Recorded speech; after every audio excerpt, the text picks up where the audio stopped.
About 2 years ago, there was a coffee shop downtown on Washington Street, and one day I marched into that coffee shop, led with my finger, and I went to the owner who was behind the counter, and I said, "You, sir, your coffee and your coffee shop have ruined my life." Now, I was kind of just joking, and he was taken aback a little bit. I said, "No, I'm just kidding, but not really." He's like, "Well, what do you mean?" And I said, "Because this is the best darn cup of coffee I have ever had, and everything else now tastes like garbage. It's like dirt water compared to this coffee. How am I supposed to proceed in life?" So he looked a little strange, like, should I be happy about this? He wasn't sure what to make of me. Sometimes I have to tone myself back a little bit. It wasn't one of those moments. But the coffee was awesome. Now, I want you to imagine that you're this huge coffee connoisseur, and you have plumbed the depths of all of the coffee-producing countries from, Brazil to Nicaragua to Mexico to Cuba, and you found the perfect bean. And after finding this perfect bean, you found the perfect way to grow it and harvest it and extract it and roast it and grind it. And after all of this research, hundreds of thousands of dollars, you have come up with the apex of God's creation, the absolute perfect cup of coffee that has ever or will ever exist on planet Earth. You have it in your hand, and your job is to go out there and ruin other people's lives so that they can never drink any other coffee again. Sounds pretty good. So you go and you open up a coffee shop, and you're busy, so you hire a manager, and you know that since you have the apex of creation, the ultimate nectar of the gods, this cup of coffee, that you're going to make millions off this. And so you open up the shop, your manager takes over, and a month goes by, and you begin to look at the books, and you find that, well, things aren't going very well. People, in fact, aren't buying your cup of coffee. They're not buying the bags, they're not buying the merchandise, and they're not buying the coffee. And so you want to know what's going on. And so you go to the business, which you probably should have done a little earlier. You go there, and when you approach the front of this coffee shop, you find that the signs are kind of shabby. You walk in, and the music that's being played doesn't match the ambiance of a coffee shop. Speaking of that, there's no ambiance here. The decor is horrible. The bathrooms are clean. There's stuff on the floor. And then when you go to order your coffee, the person behind the counter is grumpy, and they don't even act like they even want you there.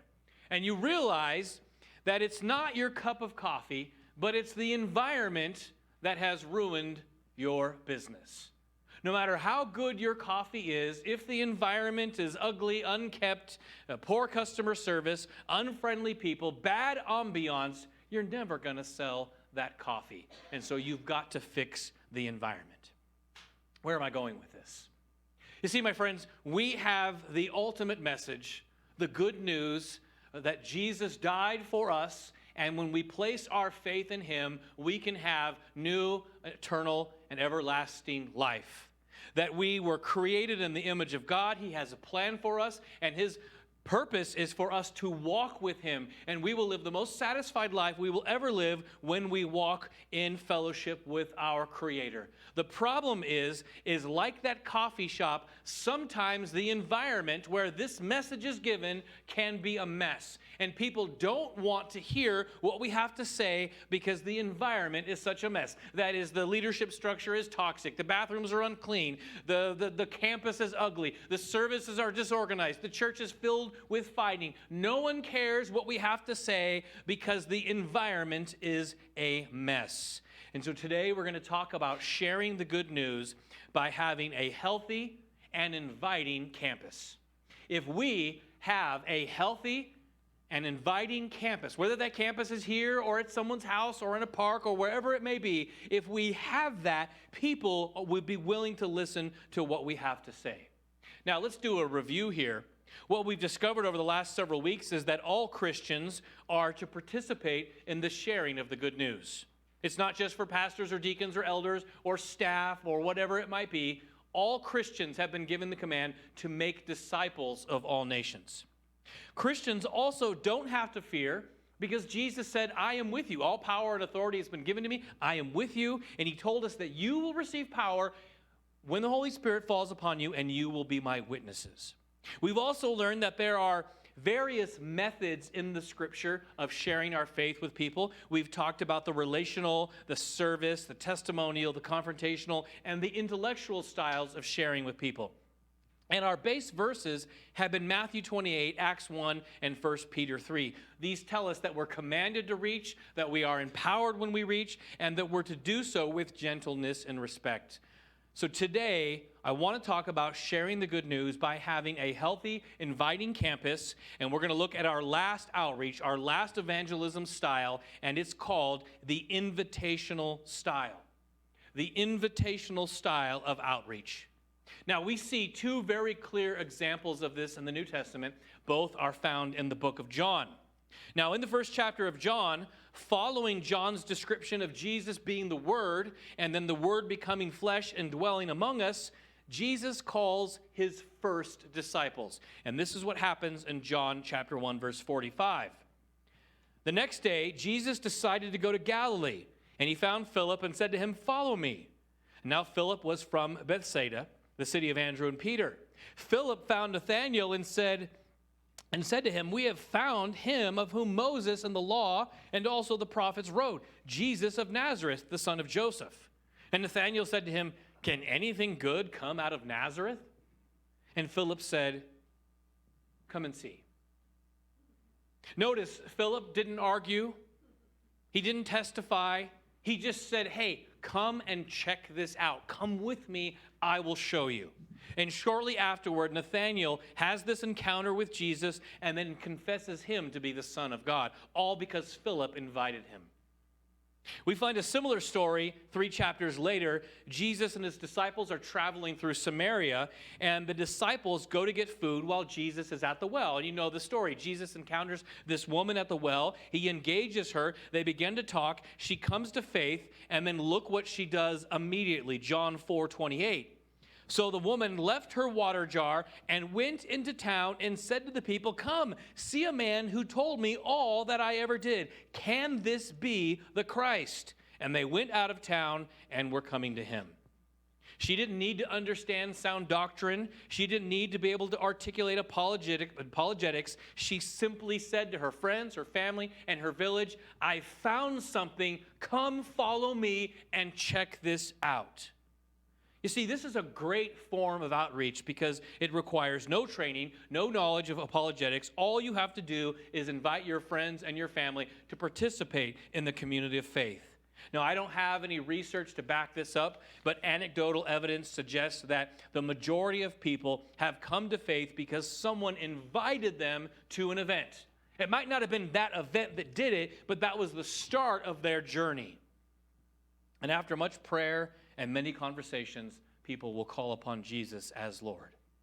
The problem, there is one big, fat, juicy issue when it comes to the invitational style.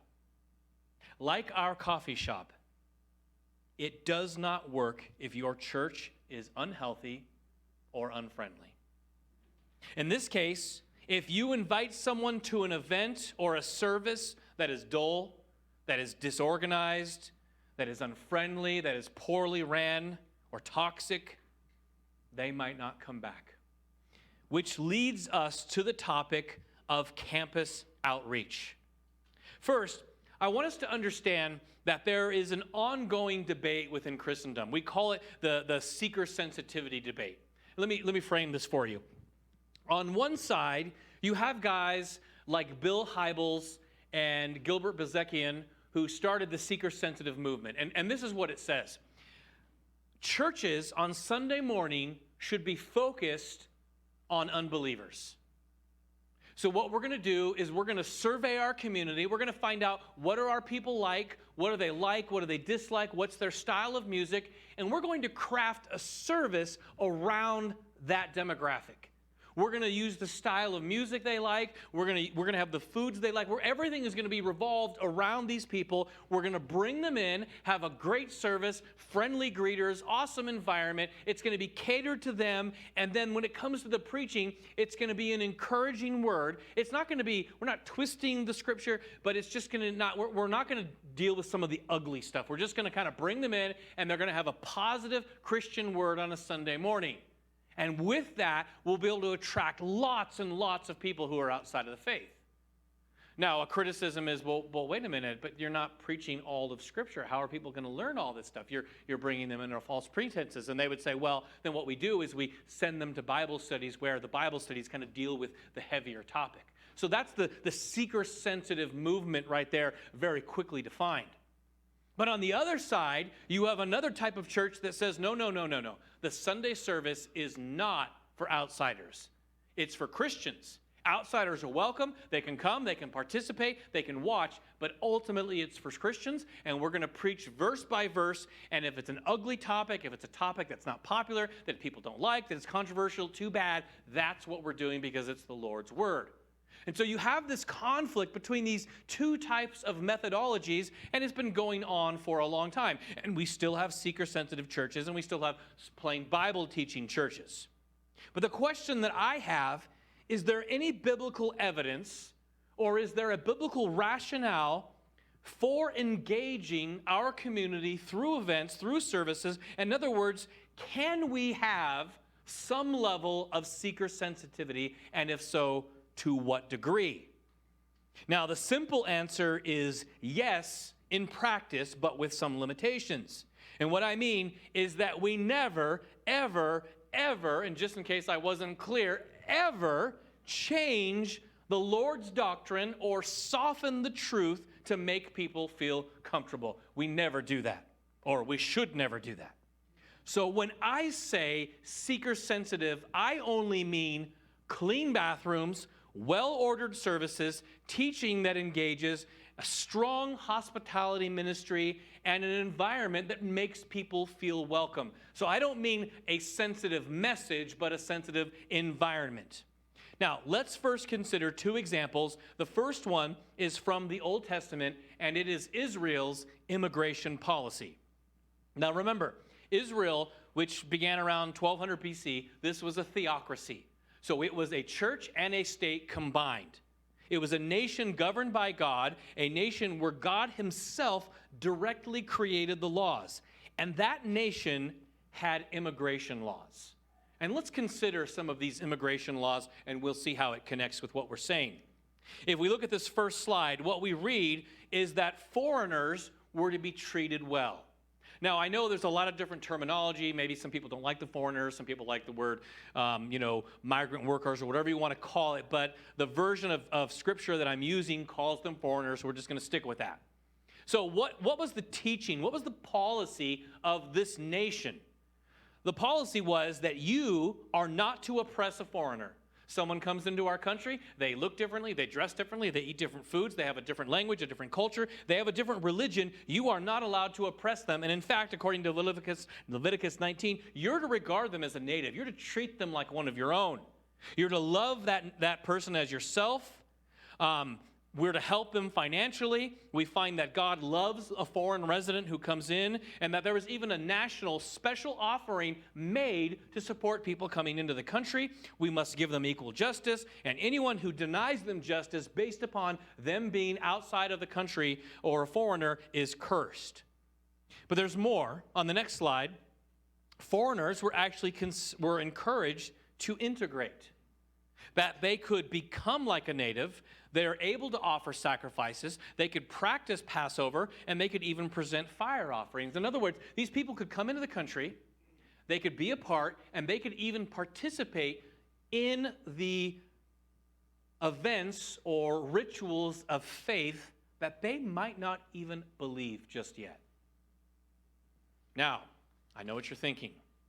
At this point, someone who is more politically inclined in our own country to have an open border is going to say, see, I knew it.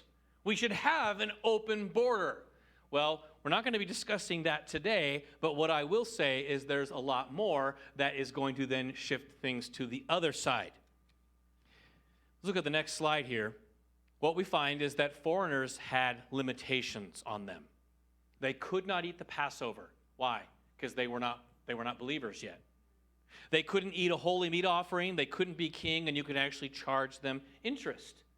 So the idea was we have open borders. Anyone can come in. God loves them. The nation is going to love them. Everyone's going to care for them. We're going to give them equal justice, but there are still limitations. There's going to be a difference between you as a non-citizen and us as a citizen, okay? Now, things are going to get even tighter on the next slide. We find that some laws applied to everyone, whether foreign-born or not. There were laws in the country like Sabbath laws that said you don't work from Friday night to Saturday night. Yeah, but I don't believe it doesn't matter. You're in our country. These are the laws. You weren't allowed to eat blood. There were cleanliness laws. There were sexual ethics. There were other countries would offer children to Moloch and so on. And the point is that they could come in, partake, but they still had boundaries around them. Foreigners could be deported if they wouldn't obey the laws, and they could also be put to death. So in one way, the country was open, everyone could come in, God loved them, the people would care for them, but on the other side, there were strong boundaries, and if they broke them, they could be deported or punished capitally. We could summarize Israel's foreign policy, and this wasn't just a country, this was the Lord himself put these things into place. Ancient Israel had open, welcoming borders. Foreigners were required to submit to the laws and culture of the land or face heavy consequences, and the purpose was so that these people might know the Lord. So you have Egypt in the south, and you have Mesopotamia in the northeast, and these two nations would trade back and forth, and right in the middle of that, God placed his people, a nation governed by God, so that when both countries passed through, they would meet Israel, they would meet the Israelites, they would hear about the Lord, and then call upon him in faith. This was essentially evangelistic. The Lord wanted to give people opportunity to be a part of what he was doing in the world. Now, we can't transfer this because we don't have a temple anymore. The temple is us. But if we look at the principles and we translate them to the New Testament, essentially they were trying to get all of the nations to come to faith. And one of the things that strikes me after looking at a survey of Israel's immigration policy is that they allowed outsiders or guests to take incremental steps, baby steps, toward making a commitment to faith. They said, hey, we're having services, and you're welcome, and you're encouraged to come and be a part of it, even if you don't believe what we believe. And so based upon that, I am comfortable making this statement, that the Lord wants to give those outside of the faith opportunities to take baby steps toward the faith. And one of the ways that we do that is having a campus wherever we are. Again, a church isn't a building, but all churches have a place to meet. It's in a home, it's in a park, it's in a rented building, or it's in a building they own. And one of the ways that we can reach people is say, hey, we're going to have a healthy, thriving environment, and like in the Old Testament, we encourage you to come and be a part, and you can participate and maybe take baby steps toward coming to faith. And so we can use our small groups, our services, our campuses, and our events to draw people into the community in hopes that they will hear the good news and come to faith. Now, that's an Old Testament rationale. Let's look at another example in the New Testament. The next one is Paul's concern for the seekers. Now, during Paul's day, the Corinthian church was a mess. From what we can gather, their church meetings were plagued with disorder. People were not being very loving. Some people were saying that certain spiritual gifts are better than others. Like if you have a spiritual gift that is up on stage, you're more spiritual than someone whose gift is not on stage. People were interrupting people. Someone would get up to teach. No, I have a better word. And they would fight over the stage. Some people were showing up just to get free food. And some people were actually showing up to church drunk. It was a huge mess.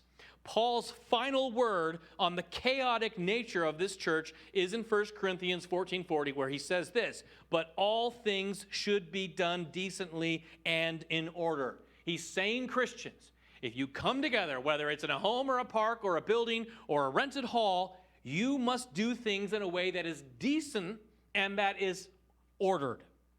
Now, he goes on to talk about how their behavior would appear to an outsider. 1 Corinthians 14:23, he says, if therefore the whole church comes together and all speak in tongues, and outsiders or unbelievers enter, will they not say that you are out of your minds? You ever visited a church that was so messed up that you walked in and you're like, whoa, something is really, really wrong here? I hope you haven't had that experience here. He mentions two groups, the uninformed and unbelievers. In our vernacular, he's referring to new Christians and guests.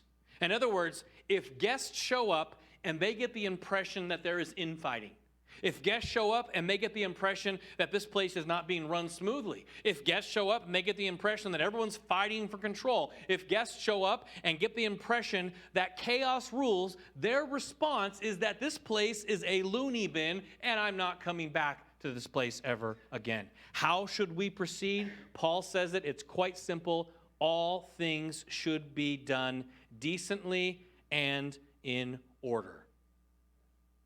Here then is a summary of our biblical rationale for being an inviting, ordered, healthy church with some sensitivity for outsiders. Churches should have some level of concern for outsiders. Churches should have healthy environments to maintain a good reputation with outsiders. Churches should do community events to engage outsiders. And church events and services should be welcoming to outsiders. Now, after considering both the Old and New Testament rationale, the question I would ask is what specifically can we do as a church, as a team? What can we do to make these things happen? And the first one is that churches need healthy leadership. Churches need healthy leadership. Some years ago, a Christian businessman by the name of Patrick Lencioni wrote a book called The Advantage. And in this book, he's not a pastor, he's writing for businesses. In his business research, he found that there was something that certain businesses had that made them immovable. When the economy was up or down, or when they had lots of competition, all the ebbs and flow of businesses, this one factor set aside these companies. And he even says in the book that what I'm about to tell you, it's so obvious, it's so normal, it's nothing new, it's nothing gimmicky, and yet it happens to be true.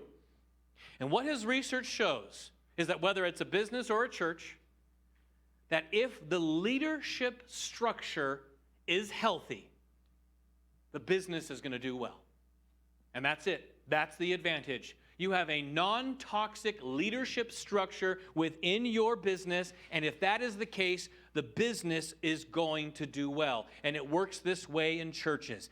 If the leadership structure within the church is toxic, people are going to flee. Now, you don't have to raise your hand to give a testimony, but if you've ever left a church, almost every time, it was probably because there was something toxic within the leadership structure.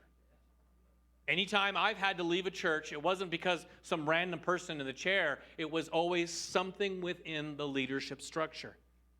And this is why it's so important, I believe, for churches in their leadership to have checks and balances. Now, if you hire Jesus, cool, let him go. But if you hire anyone that's not Jesus, then that means that this person was so sinful, so broken, so depraved, that Jesus had to spill his blood so that this person might be saved. Any government can be corrupted, but the best governments have checks and balances. But the other thing is that healthy church leadership structures should have clear written governing documents. Now, I know everyone goes to sleep when you start talking about constitution and bylaws and staff handbook and policy manuals, but these things actually matter. They're at the core of an organization, and they bleed out when they're not good. And what I mean is, let's say I get hired, as a pastor, and I have an idea of what it means to be a pastor, and I show up at this church, and I start doing this, and they say, no, you can't do that. I say, well, why not? They say, well, because we have it here in this handbook. Well, heck with that. I don't agree with that. I'm going to do what I want. So what we need are written governing documents that are clear and that everyone agrees upon. And when someone wants to be on leadership, we say, okay, we're hiring you as a pastor or a teaching elder or whatever it might be, but these are the limitations under which you need to work. And if you don't agree with them, that's okay, but we're not going to hire you.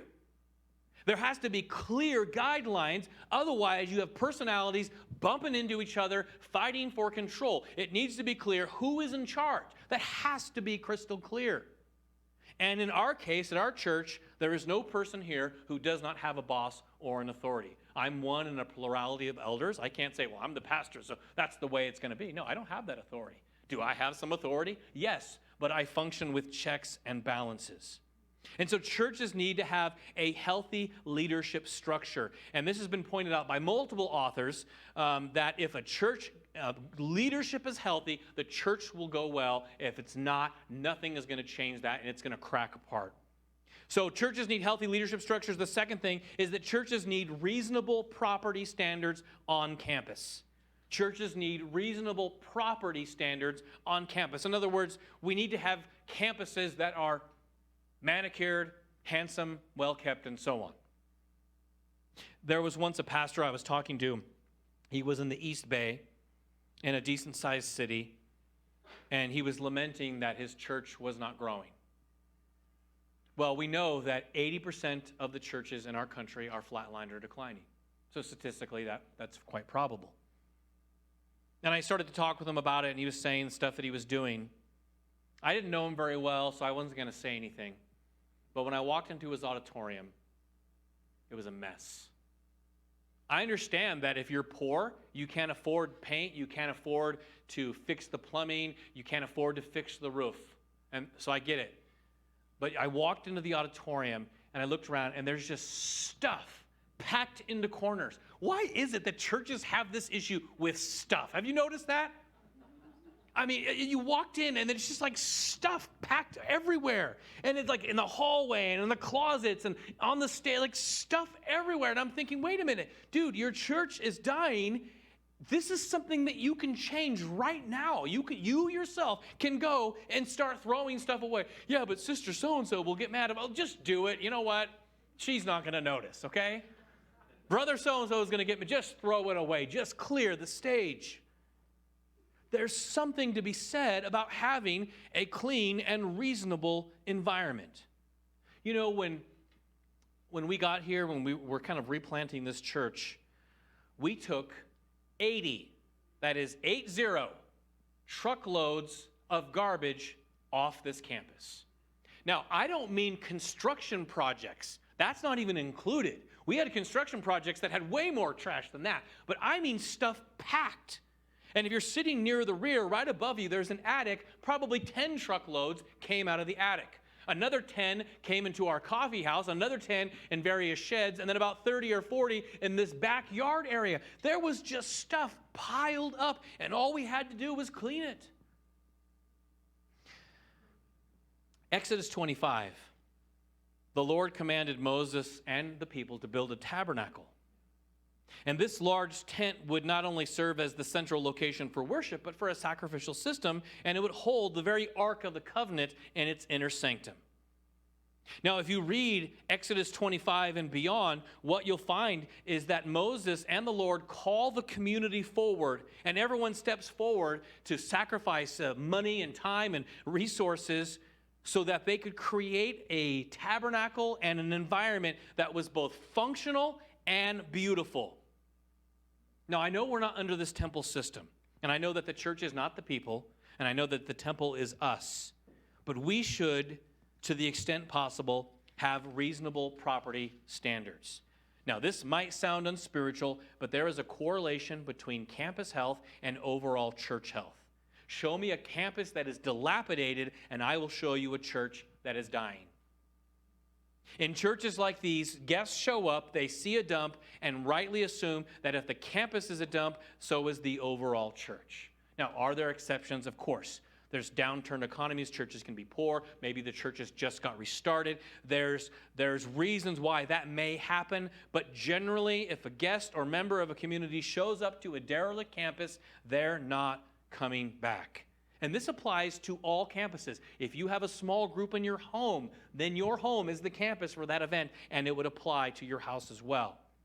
Now, you might be thinking, wait a minute, Nathan, I'm kind of new here. I looked around.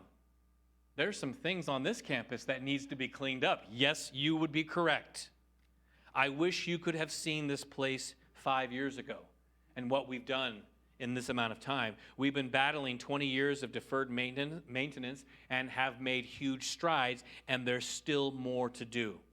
But all this to say that if you want to invite people to a ministry and you want them to come back, there must be very reasonable property standards. And so we've got to have strong leadership structure. We've got to have a campus that is well kept. But the third thing is that churches need reasonable standards of care on their campus. And what I mean is that if someone steps foot on this campus, we have some responsibility to provide for them with the basics. We have this little device on the wall right there. You push certain buttons, and then cold air or hot air gets pumped out into this room.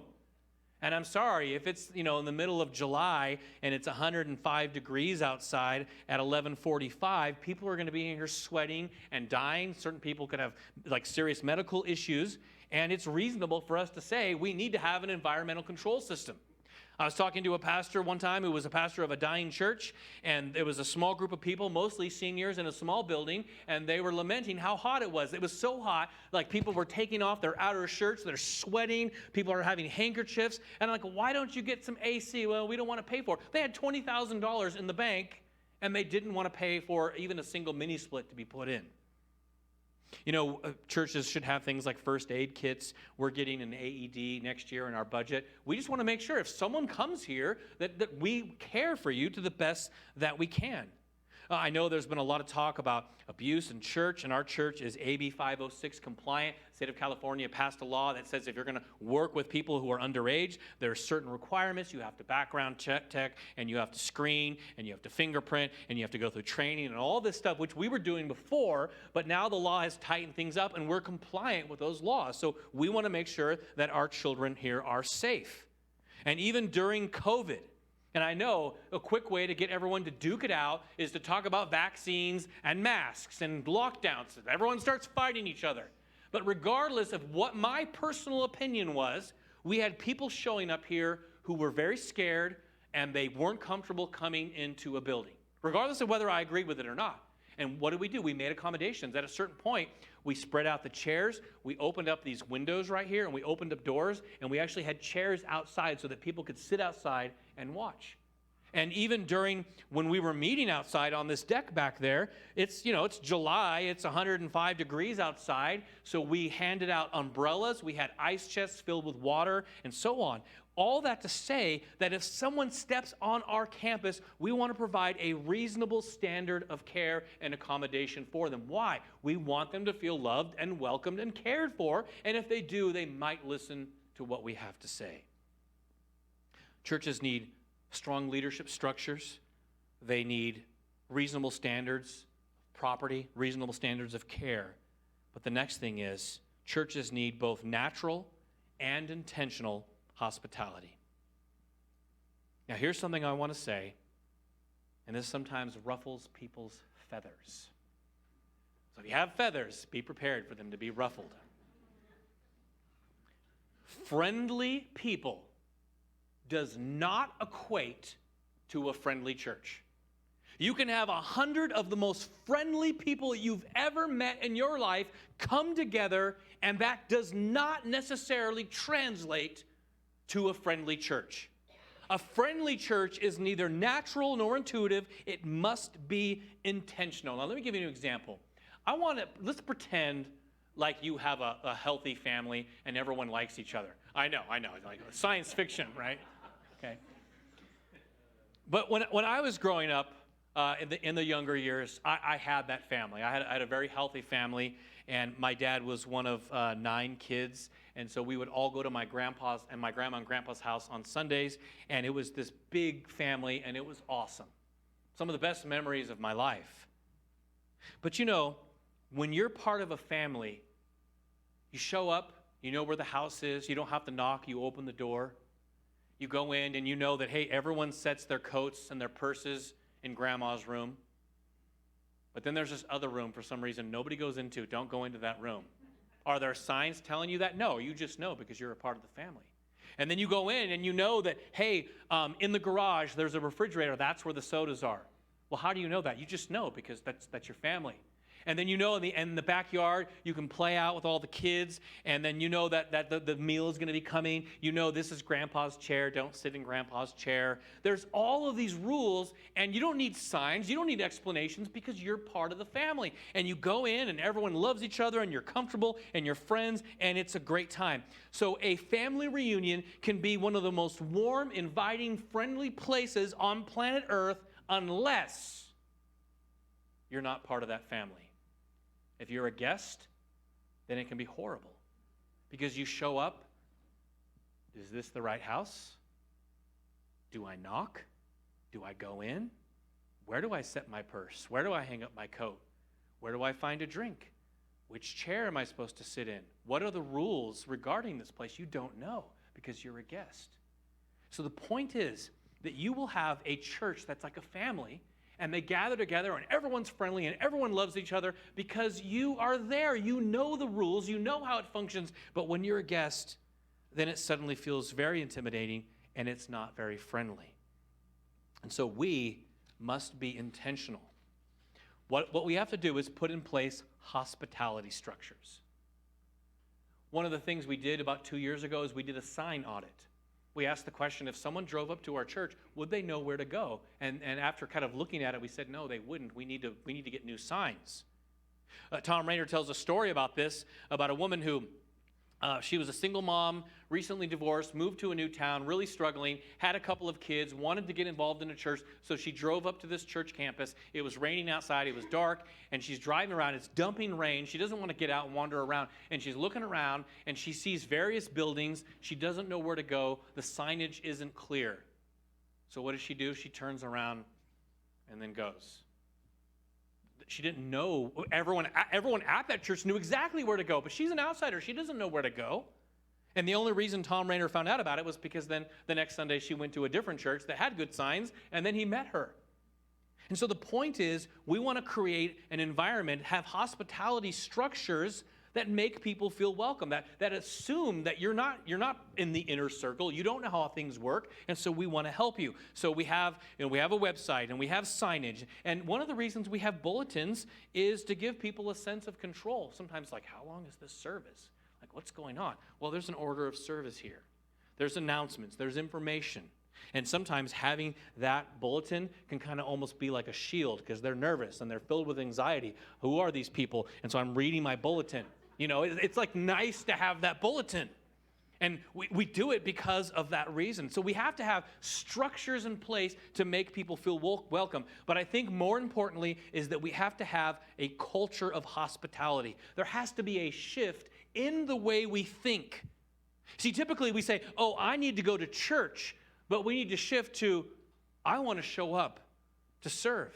Or the music is good to, I want to make Sunday better. Or I hope the teaching is good. How can I best learn? Or I want to see my friends. What about I want to help guests make friends? I want to sit in this certain area because I like it to I'll take the worst spot so that guests can feel more comfortable. Now look at what Paul says in Colossians 4.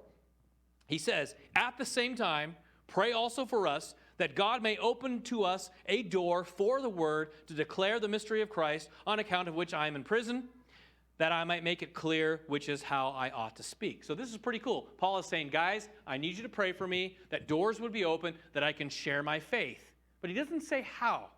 He just says, pray for me. Well, in the next section, look what he says.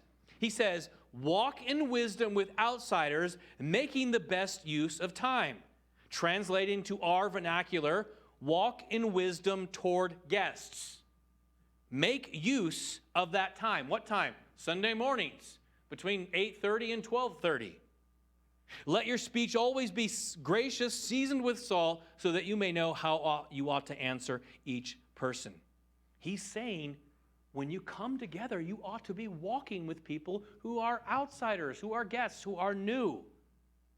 You see, what we want to do, and I get it totally. You show up on Sunday morning and you want to discuss the game, and you want to discuss the politics, and you want to discuss this and that, and whatever it is. You want to see your friends, and that's great. But Paul says, no. You've got to walk with these outsiders. And I know it's kind of harsh terminology to call people outsiders. I'm just using the biblical language here. He says, you should be walking with guests. You should be using this time when you come together on Sundays or Wednesdays or wherever it is. Use this time to walk with them.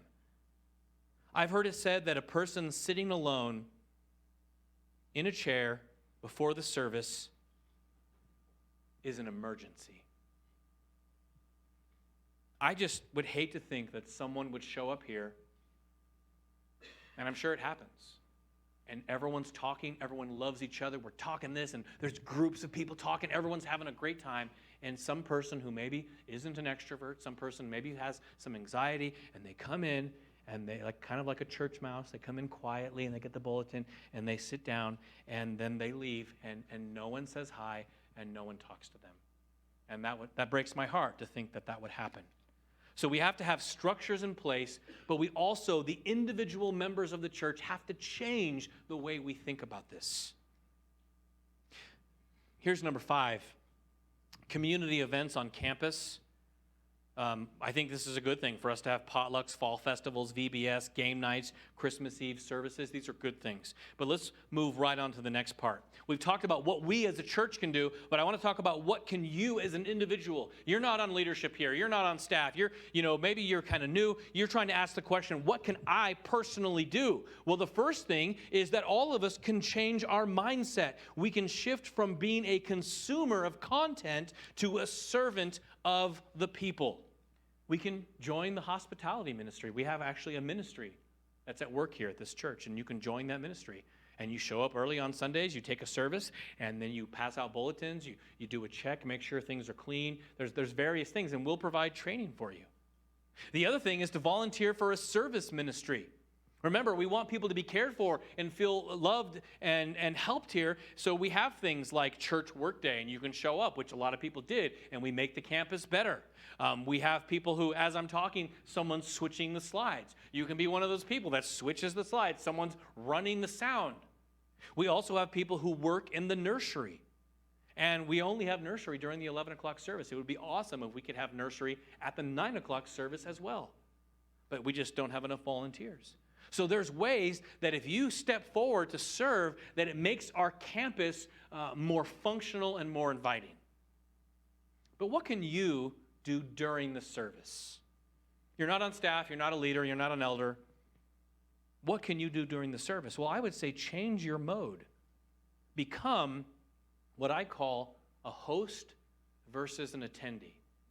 You see, an attendee steps back and says, this is their building. I'm coming in, I'm going to listen, I'm going to worship, I'm going to do that, and then now I'm leaving their building. There's no responsibility. That's their building, not mine. A host says, this is my house. I'm inviting people into my house. I want my house to be clean. A host shows up and looks around. Oh, there's a piece of trash on the floor there. Oh, this needs to be straightened. Oh, I think somebody forgot to put the sign out. I'm going to be here. Oh, looks like we've got some people showing up. I'm going to go say hi. I've noticed that this person's sitting by themselves. That's the sort of stuff we're talking about. Is go from being an attendee to a host. Come early, stay late, engage people, and don't just shake a hand. Sit down and talk with someone. And we can do the same thing during our small groups. We have small groups that take place during the week. Show up early, stay late, talk with people, engage, volunteer, be the shepherd of your small group. And the final thing, and this is so obvious, but invite people. Use the invitational style and invite people to a service or an event and give them a way to take baby steps toward the faith. But if we don't have a healthy environment, if we don't have a place that has reasonable standards, they're not going to come back. We're inviting them to taste this great coffee, but the place is a mess. Our country takes a survey of the demographics every 10 years. We do a census. And at the last census, provided some information that through a software program I was able to access. And what I did, I considered the Junction Shopping Center to be the geographic center of our county. And on the map, I did a 20-minute circle around the junction. So anyone who was within 20 minutes of the junction was included in the circle. And here's what we found out. Here's some interesting statistics. Of the people who were 20 minutes from the junction in our county, 61% of them do not trust religious leaders. You're a pastor, you're an elder, you're a Sunday school teacher, you're a deacon, you're on this ministry, that, whatever it is, you walk out these doors, the average person does not trust you. Here's another one. 59% of the people who live within 20 minutes of the Junction Shopping Center do not trust religious organizations. You say, I want to invite you to VBS. 59% of the people do not trust your VBS. I want to invite you to the Fall Festival. 59% of the people out these doors do not trust your Fall Festival. Why? Because churches are a mess, there's infighting, someone's sleeping with the secretary, another person's stealing money. You know how it is. So what that means is when we invite people, when we create services and events, we have to start with the idea that the outside world does not trust us, and we want to earn their trust. And in doing so, we create a healthy, handsome environment where we can invite people so that they can take baby steps toward the faith, and then they might hear the good news. Friends, we can share the good news by having a healthy, inviting campus. Out of all the things that I mentioned, what is God calling you to do? How is He calling you to participate in this endeavor?